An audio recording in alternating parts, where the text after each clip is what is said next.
Ayan. Hello po, Ma'am Miles. So, ma'am, dumating na po dito yung return item nyo ng Solab P2 swatter na which is sabi nyo is hindi po siya gumagana. Ayan. Item is defective or not working as intended. So, ngayon po, ma'am, nag-message kami sa inyo. Gusto po sana namin makita yung video kung paano nyo po siya ginamit or paano po yung way ng pag-use nyo sa kanya. Ang problema po, hindi naman po kayo nag-reply. Ni-return nyo lang po kabod yung item. So, ngayon po, ito po yung order nyo. Yan. Yan. So, ngayon po, ito po siya. Ayan po siya. Mag-unboxing po tayo. So, naka-sealed pa po yan. Kare-receive lang po kasi namin. So, ito po, mag-unboxing tayo.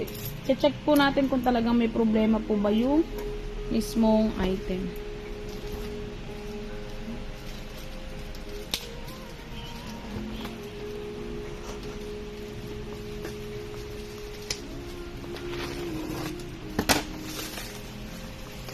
So, ayan po. Kung makikita nyo, medyo damaged na yung box.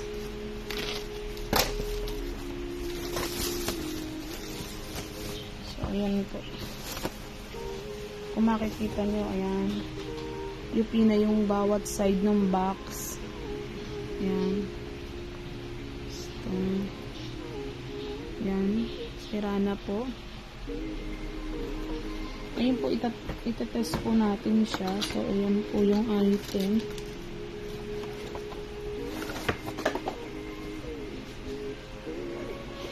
So, ito po. Cable na kasama niya, yung stand. Ayan. So, yung stand po, ayan, nakatanggal na rin po sa pagkaka-lock.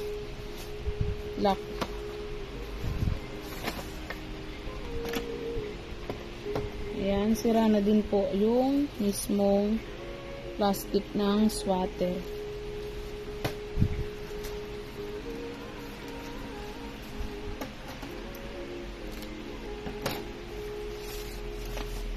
So, ngayon po, ayan, itetest po natin siya.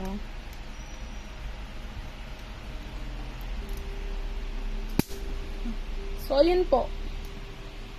Ito po kasi, once na ni-use nyo siya, kailangan naka-on. Diba? Off po. Off. Off po siya. Ngayon, i-on nyo. Then, ipipress nyo po ito. Once na pinress nyo po ito, pwede na po kayong ayan po, kung makikita nyo po, gumagana yung mismong item. Pero ang sabi nyo po doon is hindi po gumagana.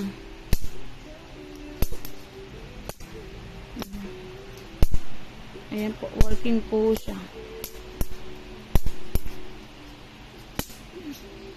Ayun po dito kasi sa may picture nyo is kabo nyo lang po siyang itinayo na ganyan. No, which is dapat po, ipipress nyo pa rin po siya. Ayan. Ayan po, kung makikita nyo, working na working po yung item and wala pong problema.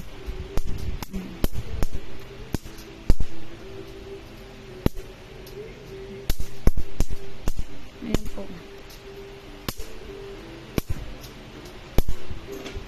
Wala kahit anong damage. Ngayon, tatry po natin yung pag-charge po sa kanya. Para at least makita po talaga na walang problema sa item.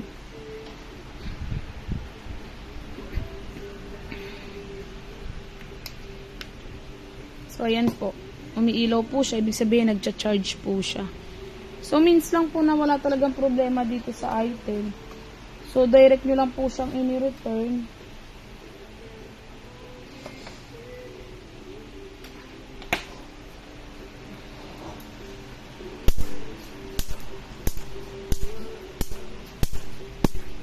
Ayan po, bawat side working.